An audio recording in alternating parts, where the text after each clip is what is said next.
سوف نحكي اليوم عن النجمة المميزة سيماي بارلاس. سيماي بارلاس من مواليد 7 مايو 1998. ازدادت في إسطنبول، عمرها 27 سنة.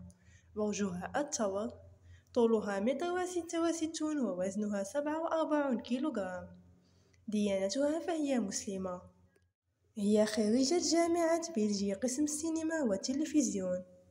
بدأت مشوارها الفني سنة 2014 في مسلسل حطام، ثم توالت أعمالها ومثلت في مسلسل إسطنبول الظالمة بدور داملا، مسلسل المتوحش، المسلسل الذي يحقق نجاحات كبيرة بدور رؤيا، مسلسل لا تبكي يا إسطنبول بدور شهرزاد، والآن تتألق في مسلسل غريب في المرآة بدور عذراء، المسلسل التركي الجديد. من أبرز هواياتها تحب الرقص، تربية القطط والرياضة.